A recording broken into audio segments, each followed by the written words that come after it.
They compare our eyebrows. They do. They compare our eyebrows. They want to know which of us has the most epic Gandalfian set of eyebrows. Is it you or is it me? I think she still wins. Hello, BookTube, and welcome to your Daily Penguin. This is our tour through my Penguin Classic wall, book by book and author by author. And oh my, yesterday we covered a huge amount of ground because we hit the shelf on which I had assembled all of my Anthony Trollope. And we're going to do the same thing again today. Not with Anthony Trollope. What I wouldn't give to have a whole second shelf of Anthony Trollope, but I don't. But instead, we're going to do somebody else. We're going to do Charles Dickens. This is Bleak House. It's beautiful Black Spine Penguin Classic with the script title there. Then we have an older style Dickens. This is Pictures from Italy, nonfiction. That has the color-coded bar at the top. We have David Copperfield, a new Black Spine Penguin Classic with the script lettering. We have selected short fiction. We have Great Expectations. These lovely editions that I have accumulated over time. There's Little Dorrit. It's a whole shelf of Charles Dickens. There's Dombey and Son. Look at that. See? Here's A Tale of Two Cities. With the script writing down the side. Only a few of them don't. I think only a couple of mine don't. This is Sketches by Boz. Then another one of the old ones with the color-coded bar on the top. This is Nicholas Nickleby. I'm sure that Penguin makes this in the script, the newer version. I just don't have it. And Our Mutual Friend with this gorgeous cover. Oh my.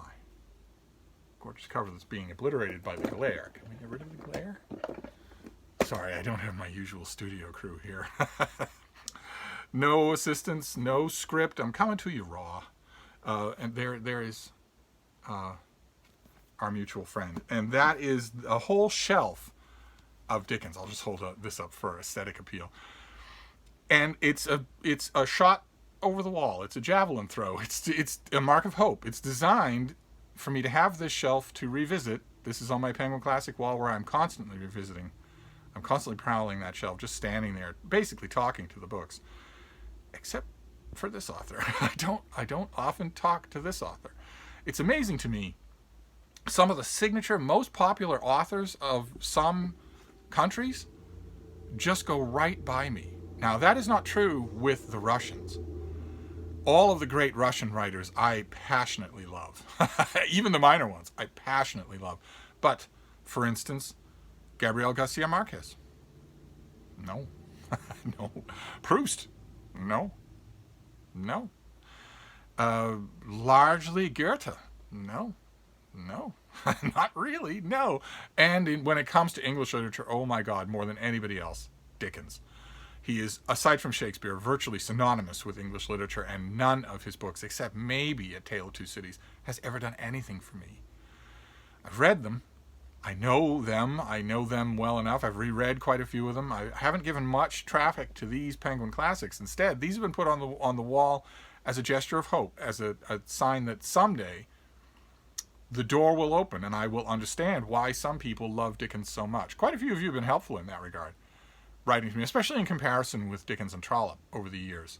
It's been obvious on this channel that I passionately love Anthony Trollope, and that I don't passionately love Dickens, but have never actually excoriated him. There are plenty of canonical authors where I say I don't love them because I excoriate them, and then I go on at great length. Dickens is not one of those at all. Instead, with him, it's just a question of tuning a radio to a wavelength, and I haven't done it with him. And quite a few people over the years on this channel have tried to figure out why that would be so. What is different between the two of them? They're obviously bookends to compare. I find Trollope far more entertaining because he's far less arch. It always seems to me like Dickens always reminds me of a quintessential American, and when I say that, people usually think what I'm going to say is Mark Twain. But what I'm going to say is H.L. Mencken, who had the same attitude towards his writing, which was, I'm writing, but I've also got a little glimmer in my eye because I know all the absurdities that I'm working in here, and aren't I clever to include them all?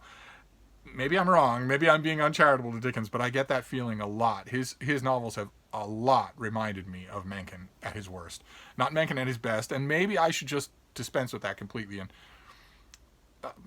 figure out a way. I will figure out a way. I will figure out a way to like this author if it's the last thing I ever do. But in the meantime, your Penguin classic for today is obviously a recommend. You should read the great big books of Dickens. Try David Copperfield or Great Expectations. Maybe a very longer book. Maybe one of the very longer books.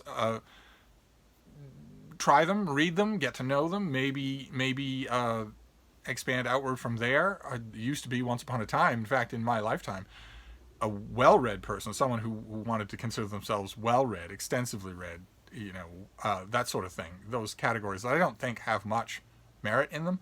Once upon a time, it was 10 novels by Dickens that you had to read. And way back then, when that was the case, that same list would have included nothing by Trollope. So I don't know. I of course, I'm not telling you to ignore Charles Dickens. You should, of course, read plenty of Charles Dickens. Don't just stop at A Christmas Carol.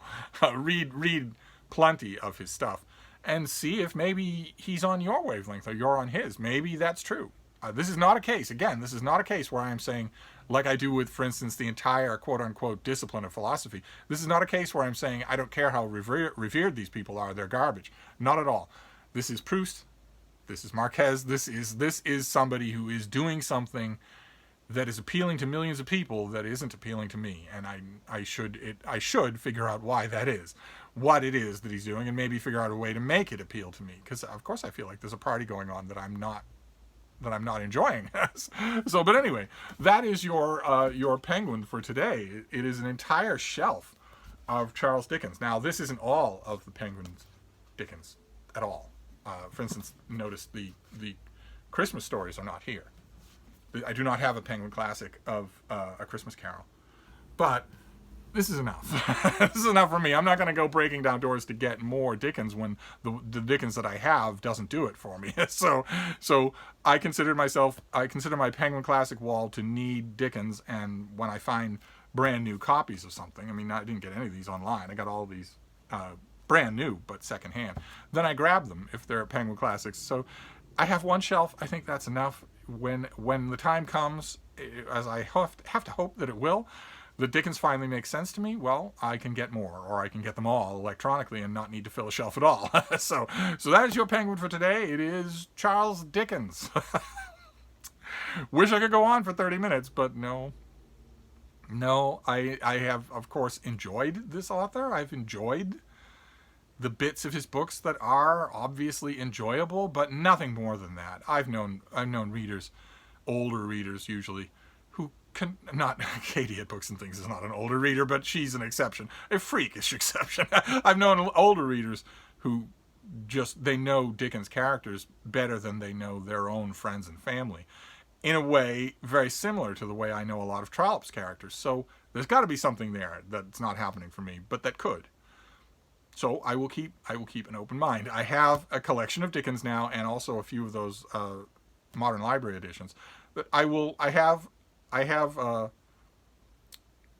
enough Dickens now, and of course there's Project Gutenberg with everything. So I have enough Dickens. It will be here when the penny drops. I will be ready.